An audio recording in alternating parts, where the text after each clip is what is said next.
일어나서 고백합시다. 나는 부족하지만 하나님은 나를 통하여 영광을 받으십니다. 하나님은 나를 통해서 큰 일을 이루십니다. 아멘. 좌우에 있는 분에게 선포합시다. 큰 일이 일어날지어다. 큰 일이 일어날지어다. 아멘. 하나님 말씀 보도록 하겠습니다. 오늘 하나님 말씀은 본문이 좀 긴데, 본문이 길어서 설교도 길 거니까 마음의 준비를 하고, 여호수아 9장 1절에서 16절 같이 천천히 한번, 그러나 빠르게 읽어보지만 상상하면서 장면을 떠올리면서 읽어보도록 하겠습니다. 시작. 이일 후에 요단 서쪽 산지와 평지와 레바논 앞 대연안에 있는 헷사람과 아모리 사람과 가나안 사람과 브리스 사람과 히위 사람과 여부수 사람의 모든 왕들이 이 일을 듣고, 잠깐만요, 이 일을 들었다는 것은 여리고가 무너졌고 아이성이 무너졌다는 것을 들었다는 거고요. 2절부터 읽겠습니다. 모여서 열심으로 여호수아와 이스라엘에 맞서서 싸우려 하더라.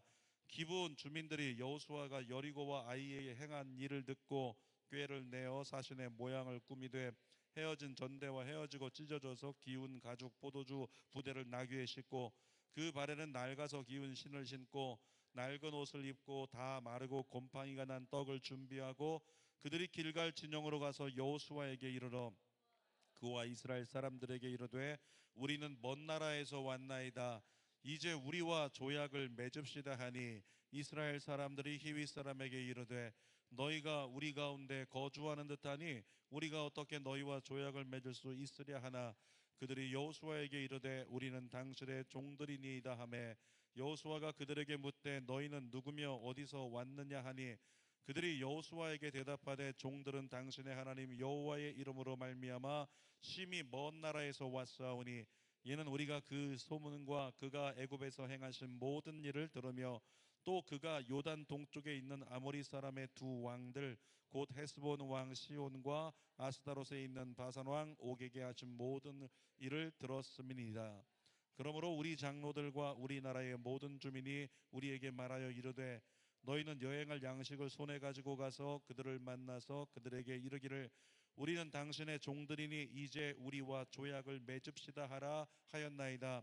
우리의 이 떡은 우리가 당신들에게로 오려고 떠나던 날에 우리들의 집에서 아직도 뜨거운 것을 양식으로 가지고 왔으나 보소서 이제 말랐고 곰팡이가 났으며 또 우리가 포도주를 담은 이 가죽 부대도 새 것이었으나 찢어지게 되었으며 우리의 이 옷과 신도 여행이 매우 길었으므로 낡아졌나이다 한지라.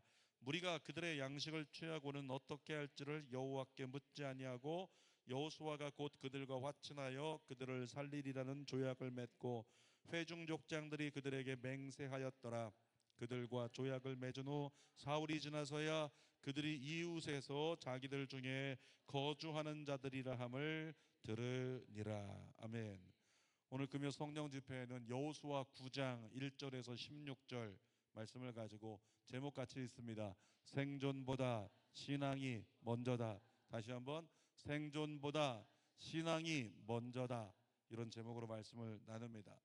자, 오늘 본문에 보니까 1절에 이스라엘 백성들이 여리고를 점령한 거, 그리고 아이성을 점령한 거, 그 소식을 가나안의 7족속이 다 들은 거예요. 그리고 그들은 생각합니다. 이제 우리 차례구나, 우리도 이제 끝났구나 라고 생각을 했는데 버틸 때까지 버텨봐야 되니까 그들이 생각하기를 우리가 개별적으로 이스라엘 싸우면 질 것이 뻔하다. 그래서 연합군을 형성하자. 가나안 7족속이 연합군을 형성하는 거예요. 그리고 이스라엘을 대항하여 싸우러 가자고 전쟁하러 나가는 장면입니다. 자, 그런데 그 중에서 성경을 보니까 기브온 주민이라고 하는, 기브온 족속들이라고 하는 사람들만 쏙 빠진 거죠. 기브온은 가나안 7족속들 중에서요 가장 큰 족속이에요. 가장 큰 군대예요. 그러니까 우리나라 뭐 축구 대표팀으로 얘기하면 자, 한번 제대로 나가서 이겨보자라고 했는데 누가 안 나간 거다? 손흥민이 안 나간 거다. 이런 개념인 거예요. 그러니까 가장 전력이 강하고 이 사람들이 있어야 이길 수 있는 그들인데 기브온 사람들이 전쟁에서 빠지겠다라고 결정을 한 거죠. 자, 왜 빠지게 되었는가? 그 전쟁이 하나님이 싸우시는 전쟁을 전쟁이라는 것을 기브온 사람들이 알았다는 거예요. 뿐만 아니라 이 전쟁에서 절대 우리는 이기지 못한다, 이것도 알았다는 거죠.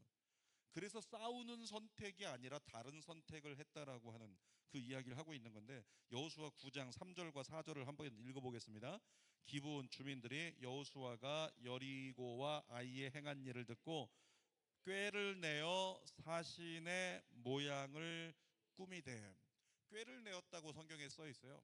다른 말로 하면 꼼수를 부린 거죠.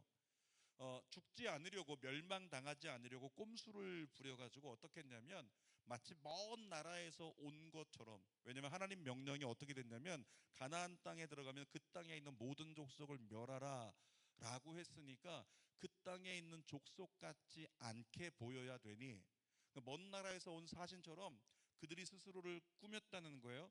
거짓 사신으로 위장하고 거짓 화친을 위해서 그들은 전대라고 하는 것은 가방인데, 가방이 너무 여행길이 길어가지고 모래바람에, 사막이잖아요, 모래바람에 다 뜯어진 것 같은 가방을 가지고, 또 포도주가 오랜 여행 기간 중에 더운 낮에는 굉장히 더웠다, 밤엔 차가워지는데 그 열기에 다 사가버린 포도주 전대를, 부대를 가지고, 그리고 신발도 낡은 신발, 옷도 낡은 옷을 입어가지고 여행길이 굉장히 험했다, 그것을 보여주려고 그렇게 했다는 거죠.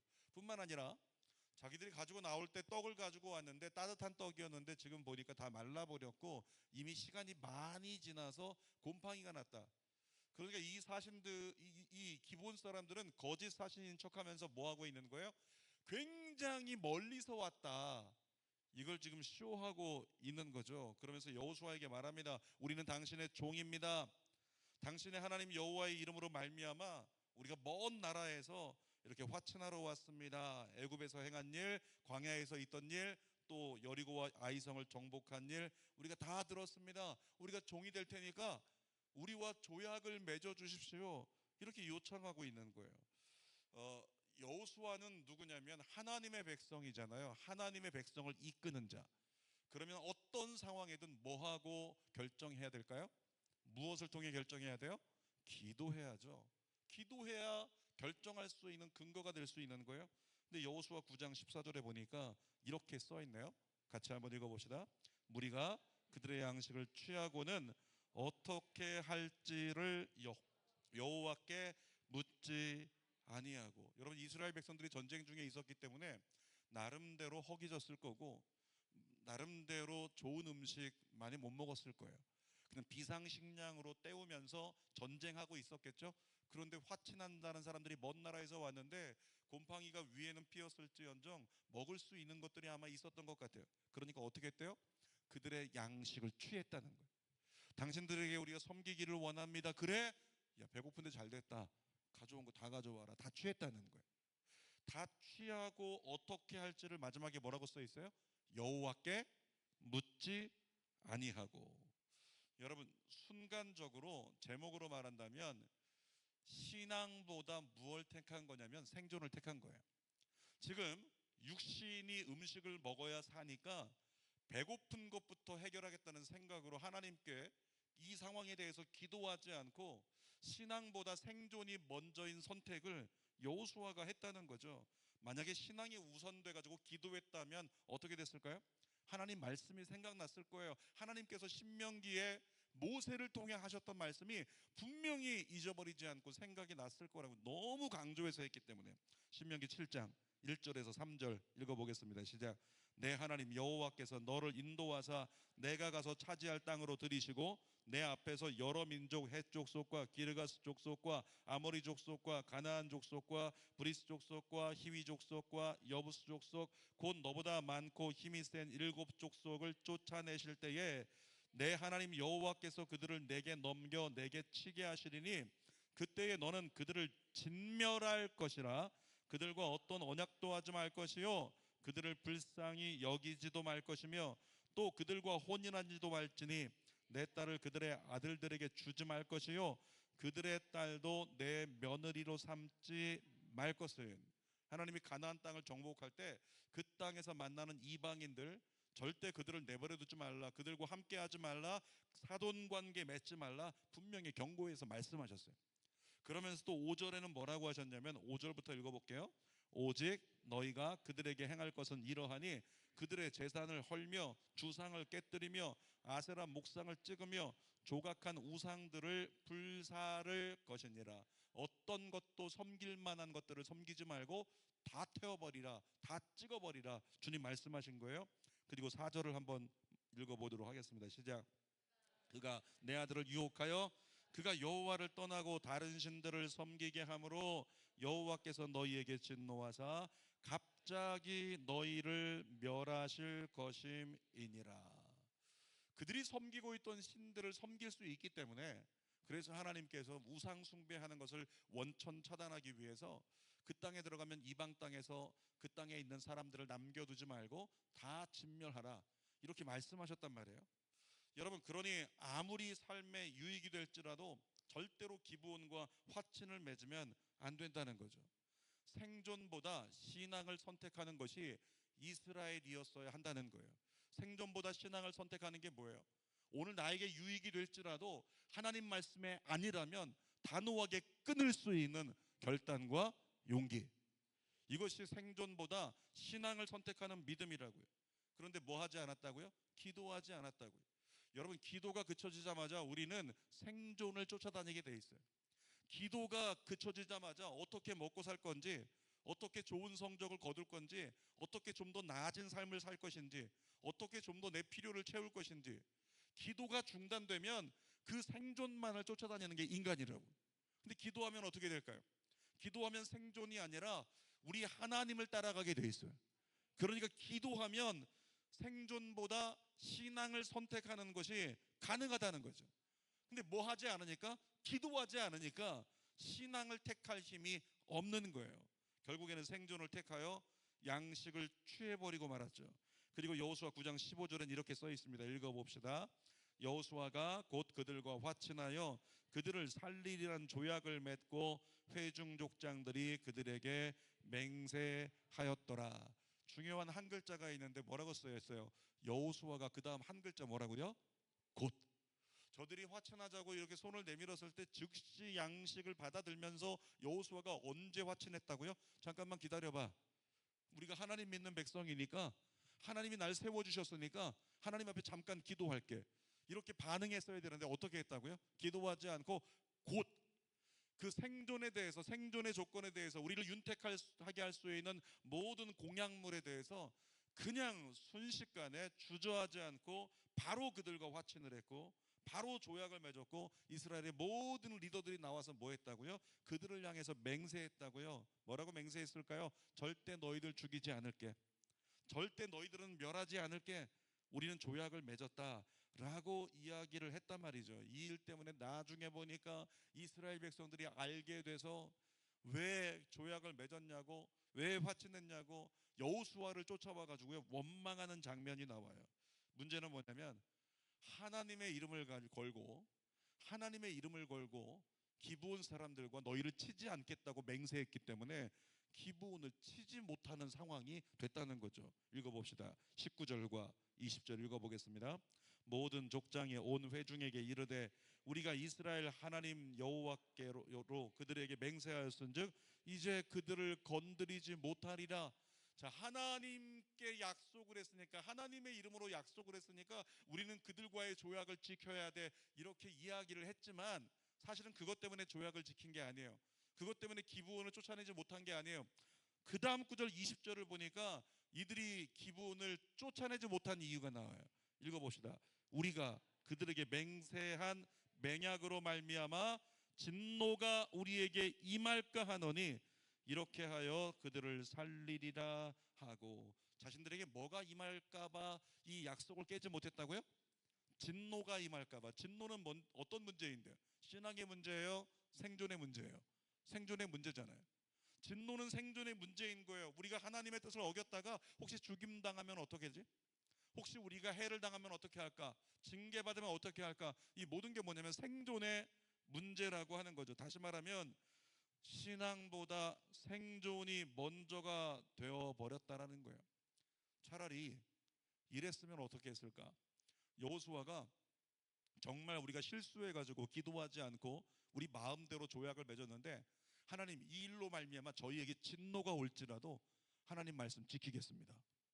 다시 돌이켜 저들에게 미움을 받고 때로는 비난을 받을지라도, 때로는 이 일로 말미암아 하나님의 이름을 망령되이 일컬었다고, 망령되게 너무 가볍게 사용했다고 진노를 받을지라도, 우리에게 질병이 다가오거나 문제가 다가올지라도 저들과의 화친 끊고 하나님 말씀 다시 지키겠습니다.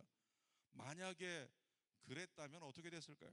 근데 성경은 그렇게 나오지를 않습니다. 여호수아가 기브온 사람들에게 물어봐요. 너희들 왜 그랬냐? 이렇게 물어보니까 기브온 사람들이 뭐라고 했냐면 죽을까 봐 그랬어요. 당신들에게 우리 다 죽임을 당할까 봐 그랬습니다. 자, 믿음 없는 사람들은 무엇에 치우칩니까? 신앙과 생존 중에 생존에 치우치고 있는 거예요. 기브온 사람들은 죽을까 봐 생존의 문제예요. 당연히 예수 믿지 않는 사람, 하나님 백성 아닌 사람들은 생존이 문제인 거예요. 그러니까 죽을까 봐 죽지 않는 길을 선택할 수밖에 없었다라고 얘기하고 있는 거죠. 여러분, 그러나 믿음의 사람은 생존과 신앙 중에 무엇이 먼저여야 합니까? 뭐라고요? 신앙이라고요. 신앙이 먼저여야 되는 거예요. 고린도후서 6장 14절 읽어봅시다. 시작. 너희는 믿지 않는 자와 멍에를 함께 매지 말라. 의와 불법이 어찌 함께하여 빛과 어둠이 어찌 사귀며. 이 말씀을 잘못 곡해한 분들 중에서 우리 직원 뽑을 때 안 믿는 사람 절대 뽑지 않겠다, 또는 사업하는데 절대 안 믿는 사람들하고는 사업하지 않겠다, 여기까지 나아가시는 분들이 있는데 그런 의미는 아닌 거예요. 세상을 살아가면서 어쩔 수 없이 우리 안 믿는 사람들과 더불어 살아갈 수밖에 없어요. 그들과 함께 이야기해야 되고 함께 나눌 수밖에 없는 거예요. 그럼에도 불구하고 지금 사도 바울이 얘기하는 믿지 않는 자와 멍에를 함께 매지 말라라고 하는 것은, 그 멍에라고 하는 것, 예수께서 나의 멍에를 메고 나의 멍에를 배우고 이렇게 말씀하셨잖아요. 다시 말하면 이 사도 바울을 통해서 하나님이 이스라엘 백성들에게 말씀하시는 건 뭐냐면, 운명을 결정지을 수 있는 거, 이 길을 선택하면 나의 운명이 달라질 수 있는 거, 그 운명을 결정지을 수 있는 멍에는 같이 하지 말라는 거예요. 안 믿는 사람들하고 운명을 결정지을 수 있는 그와 같은 일은 하지 말라는 거예요. 여러분, 그러니까 우리가 예를 들어서 계속 이야기되고 있는, 한국교회 화제되고 있는 것들이지만 그렇게 뭐 WCC부터 시작해서 여러 가지 그런 의혹과 여러 가지 이야기를 통해서 종교 통합을 추구하려는 사람들이 그런 일들을 자꾸만 꾸미고 있다, 자꾸만 이루고 있다. 그와 같은 상황 속에서 어느 순간인가 그런 때가 올 수 있겠어요. 종교단체끼리, 종교 지도자들끼리, 내지는 성도들까지 함께 모여서, 한데 모여서 우리는 하나다 라고 그러면서 함께 기도하고 함께 예배하는 그와 같은 때가 있을 수 있겠어요. 그 순간에 여러분은 뭐라고 하실 거예요? 손 놓고 나가야죠. 아멘입니까? 손 놓고 나가야죠. 믿지 않는 자와 운명을 결정지을 수 있는 신앙의 문제는 절대 함께 할 수 없는 거예요. 하나님이 아닌 것과 하나님이 계시지 않은 것과 하나님을 예배하지 않는 것과 절대 우리가 손잡아서 함께 할 수 없는 거예요. 전에도 얘기했지만, 예를 들어서 우리 여기서 절에서 스님이 오셨고 또 가톨릭에서 신부님이 나오셔가지고 이 동네 청소를 같이 한다, 동네 어려운 사람들 같이 돕는다. 이 돕는다라고 하는 개념, 운명 결정 짓는 게 아니에요.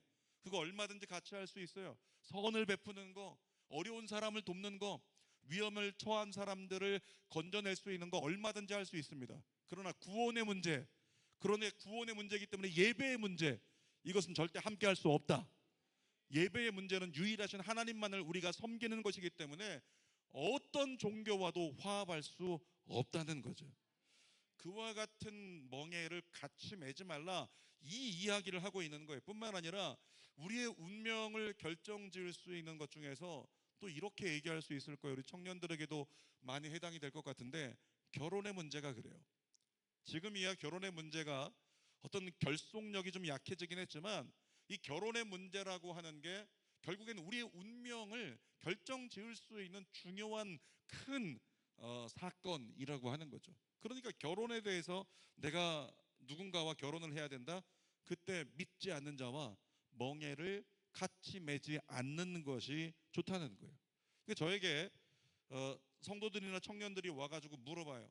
우리 아이의 배우자가 안 믿는 사람인데 어떻게 하면 좋겠습니까? 라고 얘기하면 저는 그렇게 얘기합니다. 결혼이 좀 늦어지더라도 그가 믿는 것을 동의하고, 그리고 제자 훈련 정도까지, 우리로 얘기하면 초급반 정도까지는 수료하여 자의적으로 믿는 신앙임이 확인됐다면 그러면 괜찮다. 그러나 그것을 함께 걸어갈 생각이 없으면 생존을 위해서 신앙을 포기하는 게 아니고 생존보다 신앙이 먼저인 선택, 그래서 과감하게 내려놓고 잘라 버리라, 이렇게 이야기를 하는 거죠. 그러니까 그런 권면을 집에 가서 했더니 아들이 엄마 권사님한테 미쳤다 그러는 거예요. 엄마 권사님이 야, 집에 가서 너 색시 데려와가지고 제자 훈련 받지 않으면 결혼시킬 수 없다. 그렇게 했더니 그냥 그 이야기를 가서 제자 훈련 받아야 된다. 제발 받자. 자기야 제발 제자 훈련 받자. 그런데 그것 때문에 자꾸 옥신각신하다 싸움하다가 어떻게 됐을까요? 놀라운 것은 권사님의 그 권유가 씨앗이 되고 열매가 돼가지고 둘이 싸우다 헤어져 버렸어요. 결국에는 믿지 않는 자와 어떤 인생의 멍에를 같이 지지 않는 그런 결과가 왔다는 거죠. 여러분, 생존을 택하는 결혼, 예를 들어서 이럴 수 있습니다. 믿지 않는 사람이지만 그 집 너무 잘 살아요. 믿지 않는 사람이지만 진짜 너무 잘생겼어요. 차은우 같이 생겼어요, 신랑이. 믿지 않는 사람이지만 너무 예뻐요. 믿지 않는 사람이지만 너무 좋은 조건 가지고 있다. 그러니까 이 결혼 눈 딱 감고 하고 싶다라고 하는 결정을 해볼 수 있겠죠. 그 결정은 뭐라고요? 생존을 위한 선택이 되는 거예요. 그러면 안 된다는 거죠. 그러나 하나님께서 기도하다가 만나게 하셨는데 기도를 통해서 정말로 이 사람을 구원하기를 원하는 사명감을 부릴 듯 허락해 주셨다. 누구만큼? 느헤미야만큼 기도만 하면 눈물 나고 구원을 위해서, 그리고 상대가 나를 구원하기 위해서 눈물로 기도하는 걸 알고 있다. 그렇다라고 한다면 기도해보라. 그렇게 이야기를 하게 되겠죠. 자, 본문으로 돌아가서요. 이스라엘 백성들 다시 한번 가나안 들어왔을 때 볼게요. 여리고 전쟁에서 어떻게 됐어요? 승리했어요. 어떻게 했길래? 기도하고 말씀 듣고 말씀대로 행할 때. 따라할까요? 기도하고 말씀 듣고 말씀대로 행하면 이긴다. 아멘입니까? 기도하고 말씀 듣고 말씀대로 행하면 이기는 거예요. 아이성 실패 어떻게 했는데요? 기도하지 않았어요. 하나님 말씀 어겼습니다. 하나님께 기도하지도 않았습니다. 내 뜻대로 결정했습니다. 그리고 어떻게 됐어요? 너무 쉽다고 생각했는데 실패했던 거예요. 여러분, 아이성의 실패는 잘난 척하다 실패한 겁니다. 이 정도 내 힘으로 얼마든지 할 수 있어. 이걸 가지고 무슨 기도 부탁을 하고, 이걸 가지고 무슨 작정 기도로 하나님의 뜻을 구해. 이 정도는 내가 얼마든지 결정할 수 있다. 이 정도는 내가 얼마든지 선택할 수 있다. 천만의 말씀. 아이성의 실수는 우리에게 얘기합니다. 아무리 작은 선택과 아무리 작은 결정도 반드시 하나님께 기도하라. 아멘입니까? 자, 아이성의 승리 어떻게 했죠? 다시 한번 여리고와 똑같아요. 기도하고 말씀 듣고 말씀대로 행할 때 승리했다. 아멘. 단순한 거예요. 그리스도인의 삶의 원리는 기도하고 말씀 듣고 말씀대로 행하면 이기는 겁니다. 앞으로도 우리가 그런 삶을 살아갈 수 있기를 원해요. 자, 이제 본격적인 아이성까지 지난 이후에 본격적인 가나안 7족속과 전쟁을 해야 되는데 이기는 방법은 뭐라고요? 뭐하고? 기도하고 말씀 듣고 말씀대로 행하면 이긴다. 너무 쉬운 거예요. 그거밖에 없는 거예요. 그러니까 그렇게 기도하고 말씀 듣고 말씀대로 행하는 선택, 여기에다가 기준을 두고 항상 이걸로 점검하면 되는 거예요. 어떤 상황이 오든지 기본 거민이 화친하자고 왔다, 뭐 해야 된다고요? 기도하고 말씀 듣고 말씀대로 행하면 이긴다. 여기 들어갔어야 된다는 거죠. 근데 이스라엘 백성들 뭐 하지 않았다고요? 기도하지 않았다고요. 기도하지 않게 된 이유가 뭘까요? 신앙보다 생존이 먼저였기 때문에, 신앙보다 생존이 먼저였기 때문에 기도하지 않은 거예요. 여러분, 이 자리에 나와 있는 여러분들은 그래도 생존보다 신앙이 먼저여서 지금 이 시간에 여기서 예배하는 줄 믿습니다. 그런데 생존이 신앙보다 먼저인 사람들은요, 틈만 나면 예배할 수 없어요. 틈만 나면 주님은 차선이 돼버려요. 틈만 나면 하나님 나라는 나에게 있어서 나중 일이 되어버리고, 나의 생존이 먼저라는 거예요. 우리 가정의 재정이 먼저고 공부가 먼저고, 우리 중고등학생들 여기 있는데 시험 기간에 출석이 줄어드는 거 예수의 피로 물러갈지어다. 이 영적 전쟁, 이 약한 영적 전쟁, 절대적으로 그러지 않기를 원해요. 공부 잘해서 성적을 잘 받는 건 생존의 문제예요. 이게 왜 문제가 되냐면 신앙보다 생존을 먼저 선택하잖아요. 나중에 그 생존을 선택한 것 때문에 반드시 발목 잡힌다니까. 그게 문제인 거예요. 자, 기본 거민들이 화친하자고 이렇게 와서 우리가 준비한 많은 것을 받으시고 우리를 종으로 삼아 주시고 우리와 조약을 맺어 주십시오. 생각을 합니다. 우리 편이 늘어나는 것 같아요. 이 가나안에서 전쟁해야 되는데 우리 편이 늘어난다는 건 뭘 얘기해요? 전력이 늘어나는 거잖아요. 생존의 문제예요. 생존의 문제가 좋아질 수 있어요. 먹을 양식을 가져왔습니다. 먹을 것이 많아진다는 건 무엇의 문제예요? 생존의 문제잖아요. 이제 이거 먹고 더 힘나서 더 잘 싸울 수도 있겠다. 그러니까 이 모든 상황이 잘 되는 것 같은데, 분명히 잘 되는 것 같은데, 그런데 무엇에서 잘 되는 거예요? 생존의 영역에서. 여러분, 생존의 영역에서 잘 되는 것이 그리스도 안에서 잘 되는 것이 아닐 수 있음을 우리가 구별해야 될 줄 믿습니다. 이 생존에 대한 긍정적인 반응이 리더들 안에 있으니까, 그러니까 여러분들이 기도할 때요, 저를 위해서 기도해 주시고 사역자들을 위해 기도해 주시고 우리 주는교회 리더들을 위해서 기도할 때 주는교회 리더들이 오늘 말씀을 가지고 기도한다면 생존보다 신앙을 우선하는 리더가 되게 하여 주옵소서.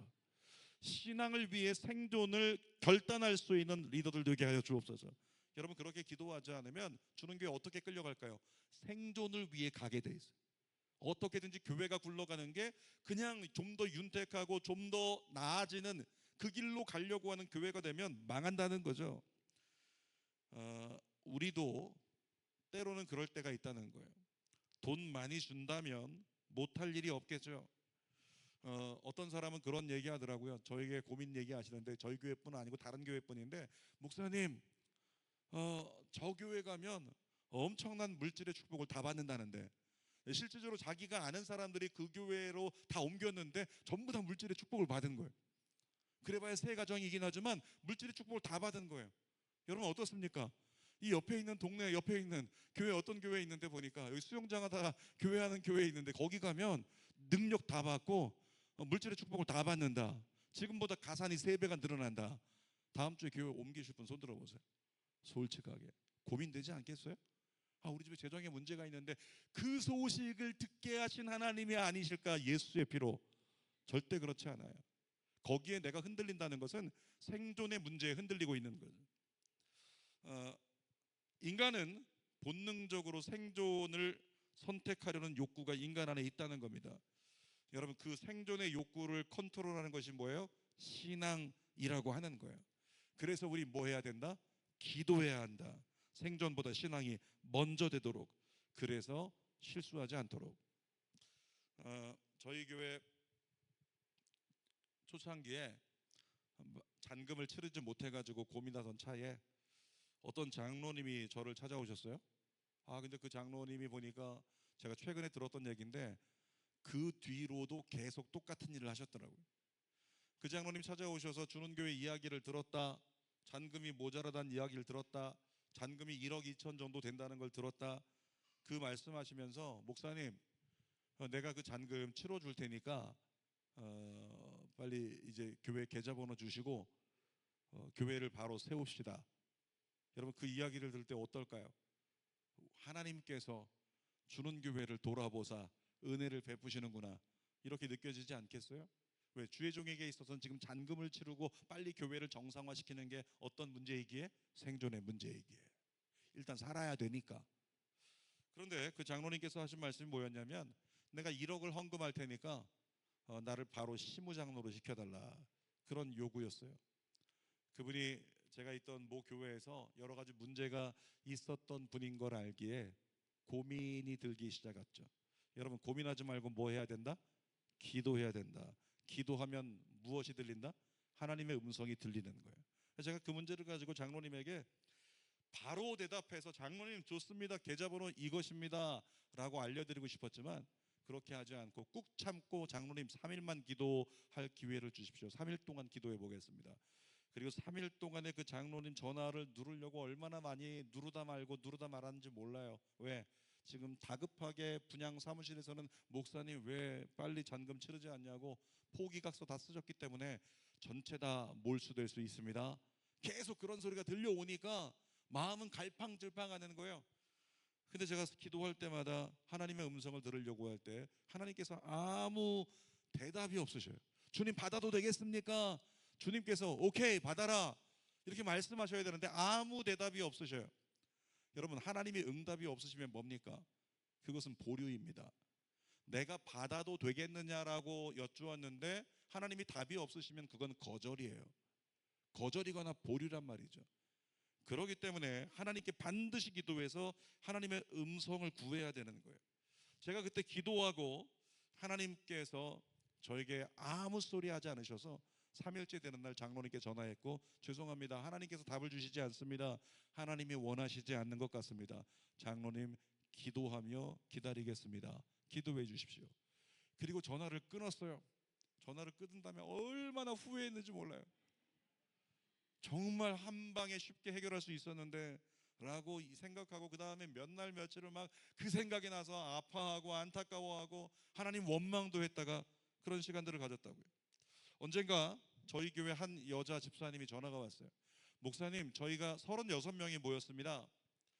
저희가 교회가 문제가 생겨서 교회에서 나왔는데 저희 36명이 주는교회를 출석을 하려고 합니다 라고 말씀하세요. 여러분, 36명, 주는교회의 성인 성도 기준으로 36명이라면 아이들 포함하면 몇 명일까요? 거의 100명 되는 거예요. 그 정도 성도들이 단번에 주는교회로 들어와서 신앙생활을 함께 하겠다. 얼마나 감사합니까? 단숨에 교회가 부흥하고 많은 일들을 감당할 수 있는 그런 일이 이루어질 수 있는 거잖아요. 감사하지만 제가 그분에게 똑같이 참 그때 너무 감사했는데 오케이라는 대답이 나올 뻔하다가 제가 그분에게 말씀드렸어요. 제가 3일 동안 기도해 보겠습니다 라고 말씀드리고 3일 뒤에 통화합시다. 근데 그분이 너무 급했는지 이틀 만에 전화가 왔어요. 이틀째 되는 날 제가 그분하고 통화하면서 이런 말씀을 드렸어요. 기도하는데 하나님께서 아니라는 마음을 주셔서 절대적으로 하나님 앞에 질서를 세우라는 마음을 주셔가지고 제가 그분에게 말씀드렸습니다. 오시는 분들 다 오셔도 너무 좋습니다. 다 환영합니다. 정말요 목사님, 저희 주는교회 얘기 많이 들었어요. 정말 저희 주는교회에서 예배드리고 싶었다고. 예, 다 오십시오. 그러나 한꺼번에 오시는 거 안 됩니다. 한 사람씩 한 사람씩 세 가족으로 오십시오. 세 가족으로 와서, 장로님도 계신데요, 장로님도 세 가족으로 와서 세 가족 교육받고 등록 과정 걸치고 세신자 과정을 걸쳐서 일정 기한 지나면 봉사할 수 있게 해드리겠습니다. 그렇게 말씀을 드렸더니 그분들 여차여차해서 오지 않고 2달 뒤에 소식이 들려왔는데 저희 선배 목사님 교회로 다 갔더라고요. 똑같은 제안을 그 교회에 했어요. 우리를 인정해달라는 거예요. 직분을 인정해주고 들어가자마자 바로 봉사할 수 있게 우리를 인정해달라, 그 요구를 그 목사님이 받아들이셨어요. 그리고 나서 1년쯤 채 지나기 전에 그 목사님이 다급하게 기도 부탁을 저희 지방에 해왔습니다. 목사님들에게 눈물로 기도 부탁을 하시는 거예요. 우리 교회 들어왔던 사람들이 1년치 낸 헌금 다 되돌려달라고 요구하고 있고, 그들과 함께 사람들이 많아져서 넓은 장소를 임대해서 이사 와서 많은 월세를 내고 있는데 1년치 헌금을 다 내놓으라고 요구하면서 문제가 생겼다. 그들이 지난주 주일 이후로 교회 출석하기를 거부하면서 내어주지 않으면 법정 투쟁하겠다, 이렇게 얘기하고 있다는 이야기를 듣게 됐어요. 그 순간에 어떻게 됐을까요? 주님 감사합니다. 그들이 주는 교회 오겠다라고 했을 때 하나님 그들을 덥석 받아들이지 않았던 거 너무 감사합니다라는 고백을 제가 했었겠죠. 여러분, 기도하면 하나님께서 분별시켜 주실 줄 믿습니다. 기도하면 주님의 뜻이 아닌 것에 대해서 신앙을 목숨 걸고 지키고 하나님의 질서를 온전히 지킬 수 있는 믿음을 우리에게 주실 줄 믿습니다. 기브온과 라합의 차이를 아시나요? 라합은요, 여호수아 1장 초입에 라합은 어떤 사람이었냐면 하나님에 대해서 하나님은 상처나지의 하나님.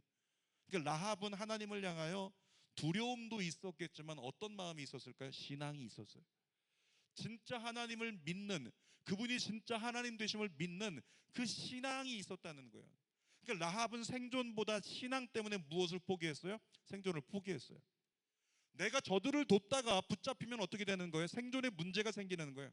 내가 하나님을 정말 두려워하고 하나님을 믿기 때문에 정탐꾼들을 돕는다라고 하면, 이스라엘 백성들을 돕는다라고 하면 나의 생존에 문제가 생기는 건데, 생존보다 무엇을 선택했다? 신앙을 선택했잖아요. 근데 기브온 사람들은 무엇을 선택했습니까? 그들은 신앙을 선택한 게 아니고요, 전쟁하면 죽을까봐, 생존의 문제, 죽을까봐 죽지 않으려고 저들을 속여야 되겠다, 화친을 얻어내야 되겠다, 이렇게 결정한 사람들이에요. 결국에 신앙이 없고 생존에 대해서만 붙들고 나갔던 사람들, 그런 차이가 라합과 기브온에게 있는 거죠. 안타까운 얘기인데, 여러분들도 이슈가 되어서 많이 알고 계시겠지만, 지난 부활 주일날 한교총에서, 한국교회 총연합회에서 부활절 연합 예배를 드렸어요. 그리고 예배 드린 장소가 제가 사역하던 모교회 여의도 순복음교회였고, 연합 예배를 드리면서 그 자리에 이재명 대통령이 방문을 하셨어요. 방문을 해서 예배에 참석하고 드려지는 모든 상황들 때문에 난리가 났습니다. 여의도 순복음교회가 난리가 나고 청년들이 난리가 나고 뒤집어지고 엄청난 비난의 여론이 막 쏟아지고 있는 거예요. 정쟁을 떠나서, 여야를 떠나서 어떤 문제 때문에 그랬냐면, 부활절 지금 찬양을 열심히 드리고 있어요. 앞에서는 예수 부활하셨네, 예수님 부활을 찬양하면서 막 높여드리고 있는데, 그 높여드리고 있는 가운데 찬양 예배하는 시간에 대통령의 일행들이 들어오고 있었던 거죠. 그랬더니 앞에 강단에 있던 목사님들도 다 일어났어요. 다 일어나서 뭐 했을까요? 손 들고 주님 찬양했을까요? 그게 아니에요. 다 일어나서 대통령 맞이하려고 그쪽만 쳐다보고 찬양 다 중단됐어요. 그쪽에 있는 장로님들 전부 다 일어났어요. 다 일어나서 환영한다고 박수하고 앞으로 모신다고 계속 쳐다보고 있는, 흡사 그 모습은 성령께서 강림하신 거예요. 흡사 그 모습은 마치 예수님께서 여기 들어오신 것과 똑같은, 그와 같은 모습인 거예요. 그런 광경이 연출되고 나니까 예배가 끝난 뒤에 난리가 난 거죠. 우리는 예배 드리러 왔는데 우리가 예배 드린 것이 맞느냐? 우리가 주님을 찬양한 것이 맞느냐? 우리가 예수님보다 성령님보다 사람을 높인 것이 아닐까? 사람을 경배한 것이 아닐까? 이와 같은 비난 여론이 엄청나게 쏟아지는 거죠. 제가 사역하던 모교회에서 그런 일이 일어났다는 게 분통하고 울분이 터지는 마음을 지울 수가 없어요. 여러분, 절대로 하나님보다 사람이 우위에 있을 수 없습니다. 제가 예전에 여의도 순복음교회 실업인 선교회라는 곳에서 수련회를 가면요, 강원도로 가는데 1000명씩 모여서 수련회를 해요.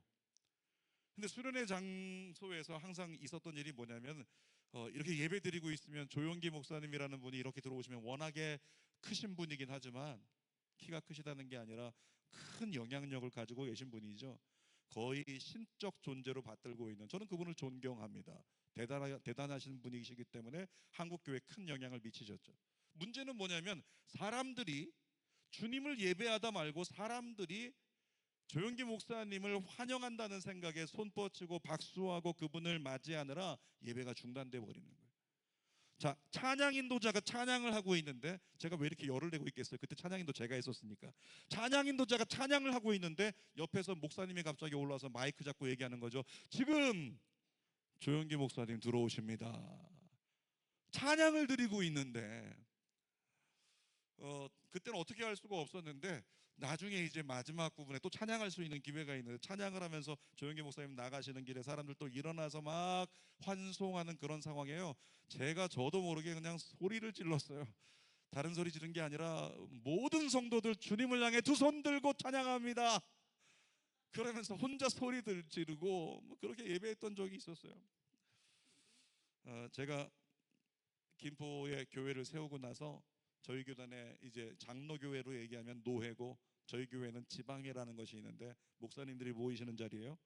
그 모이시는 자리에서 가서 예배를 드리는데 비슷한 광경이 또 벌어지는 걸 봤어요. 회장을 하시고 나면 증경회장들이 되시는데, 우리 여기도 남선교회 안수집사에 증경회장들 계신데 겸손하시길 축복합니다. 겸손이 본이 되셔야 돼요. 증경회장님들이 뒤늦게 예배가 시작된 뒤에 들어오시는데 이미 예배는 진행되고 있고 똑같이 찬양하고 있는데 어떤 광경이 벌어져요? 몇 사람 없는 그 자리에서 다 일어나서 그분들하고 악수하고 인사하고 환영하느라 볼일을 못 보는 거예요. 예배를 못 드리는 거예요. 제가 총무가 됐을 때 그때 강력하게 제가 성토하고 건의를 해가지고 다시는 이런 짓 하지 말자. 예배는 예배로 드리고 어느 누가 들어와도 예배 시간에는 사람에게 눈길 주지 말고 중단하지 말고 하나님께만 집중하자. 그렇게 말씀드린 뒤에 저희 지방에서는요, 목사님들 예배 때 그런 현상이 거의 사라졌어요. 왜? 제가 쳐다보고 있으니까. 그렇게 됐단 말이죠. 그리고 제가 지금 올해 지난달에 지방회장이 됐어요. 지방회장이 돼서 2년 동안 제가 집권하는 제 체제가 된 거예요. 다 뒤집어놔야지. 그런 생각을 가지고 있지만 그렇게 하지도 않겠죠. 중요한 건 뭐냐면 사람보다 하나님이 차선이 되면 안 된다는 거죠. 여러분 무슨 생각이 들었을까요? 오늘 말씀 준비하다가 왜 그랬을까? 이재명 대통령 들어온다고 목사님들 왜 그랬을까? 차라리 이재명 대통령과 그 일행들에게, 거기는 예수 안 믿는 스태프들도 많았을 텐데 그들에게 예배가 뭔지를 가르쳐야 되지 않았을까? 방문하신다라고 이야기가 왔다면 그들에게 이렇게 예배해야 된다, 시간은 지켜야 된다, 그리고 중간에 나가면 안 된다. 아멘입니까? 중간에 나가면 안 되잖아. 그렇게 예배를 가르쳤어야 되는 목사님들이 그렇게 대통령과 일행들에 대해서 우상 섬기듯이 그렇게 했다는 것에 오늘 말씀의 제목이 인용되어 적용이 되는 거죠. 신앙보다 생존을 먼저 선택했기 때문이구나. 생존을 먼저 선택했기 때문에 눈치 보느라, 모든 앞날에 대한 염려와 걱정하느라 그렇게 하지 못하고 신앙이 먼저 되지 못했구나. 이와 같은 상황에 너무나 마음이 아프더라고요. 오늘 이 자리에서 예배드리고 있는 저와 여러분들, 그리고 이곳에 있는 우리 청년들, 청소년들, 앞으로 평생을 살아갈 때 목숨 걸고 생존보다 신앙을 먼저 선택할 수 있기를 주님의 이름으로 축원합니다. 그것이 여호수아의 전체 메시지잖아요. 여호수아 전체를 관통하는 메시지가 뭐예요? 15장에서 나오는 것이지만 나는, 나와 내 집은 여호와만 섬기리라. 이 믿음의 고백, 나와 내 집은 어떤 상황에도 그 상황보다 주님을 먼저 섬기리라. 생존보다 신앙이 먼저다. 이 고백을 여호수아가 외치고 있는 거예요. 여러분, 어줍지 않은 지혜로 절대적으로 세상과 타협하지 않기를 바랍니다. 타협하는 거 왜 그래요?